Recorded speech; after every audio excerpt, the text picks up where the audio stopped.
Hello friends, Street Urchin here with another video. I had a friend many years back suggest that I take the Enneagram test. I never got around to it as I was still trying to learn the MBTI system. I know next to nothing about the Enneagram. Is that how it's pronounced, Eanna-gram? So I thought in today's video I'd just go ahead and take the test. But first, I got into contact with my ENFP brother about doing a video. His response was favorable, so hopefully we'll get that soon. Give your opinion regarding each statement. You cannot skip questions, but you can return back to them later. I like how these tests start out with asking for your opinion on things, instead of something like, please give us an unbiased account of your generalized behavior. And that's the problem with the MBTI tests, is that for them to work, you have to be accurate about your behavior. You can't just put in the answers you feel like putting in that particular day. Tests are worthless. Which is why anyone that ever takes an MBTI test typically comes out as an N-type. I had an idea this one time, therefore I'm an intuitive. It's not how it works. Alright, let's go ahead and start. Select the answers based on how well each statement describes you. If I were an introverted feeler, I would be inclined to put down answers depending on how I feel today, and not the answer that describes how I generally am all the time. Feelings. You tend to see the world as morally black and white rather than gray. In a world where philosophy exists, you can't logically say that the world is black and white. You hold yourself to a higher standard than others. I wish that wasn't true. You have a strong moral compass. That's gonna be a new... Well, I have some morals. There's some things that are just genuinely bad. You have trouble accepting your flaws and thus can be highly critical of yourself. Yeah. Isn't that most people, though? I mean, I can think of very few personalities that are just generally okay with them being a shit person, or having shitty features.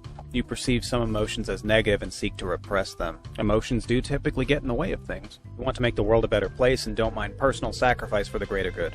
If I knew that my sacrifices would actually benefit someone or something, maybe. But something like taking 20 hours of your life to clean up a highway, although it was the greater good, you didn't really do anything. So yeah, I kind of mind that.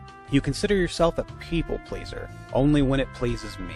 You often put others' needs above your own. Who would put down, just everyone would put down somewhere in the green. I think the problem might be in the semantics of the question. Define often. Once a week?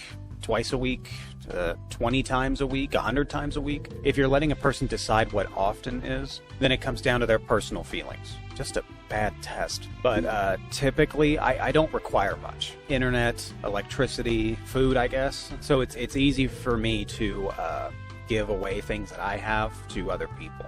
My time or money, and especially for family, I oftentimes put their needs above my own. I don't go help at the soup kitchen, for example. So I would say the normal amount, I guess. While you are a selfless person, this can be to garner validation or approval from others. There are many ENFPs and INFPs that suffer from this condition. You really enjoy hosting or partaking in group activities. I do like cooperative activities a great deal. Whoa! Whoa! Tend to be seen as the parent friend of a friend group.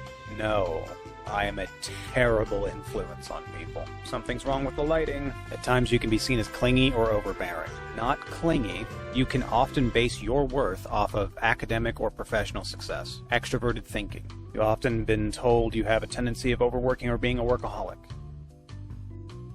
We'll just click this. You often repress your emotions to put forward a confident image. I don't think I have to actively repress my emotions. Pretty sure that's just normal. Oh my god, how long is this gonna take? You can easily put forward a charming first impression. I guess that was the Asperger's question. You are deeply afraid of failure and being seen as incompetent. Isn't everyone afraid of that? Once again, I mean, very few personalities that would actually put just somewhere on the left here for answers. As a child, you were told that bringing home accolades would fetch you love and appraise. No. I had an INTJ mother, so bringing home accolades would just be normal. And it's what she would have expected of me. You often are unsure of what you want and feel. Yeah, I can see that. I would be screwed with Jack Sparrow's compass. You choose an outfit based on how it represents you rather than pure aesthetic appeal. I have an okay shirt on, but I'm wearing pajama pants. And I choose my outfits based on comfort. Perceive yourself as being different from others, not necessarily better or worse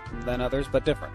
These questions make me tired. I suppose it could just be the 5 hours of sleep. That's fucking camera. You find melancholic moods oddly comforting. Only comforting in the sense that it's normal.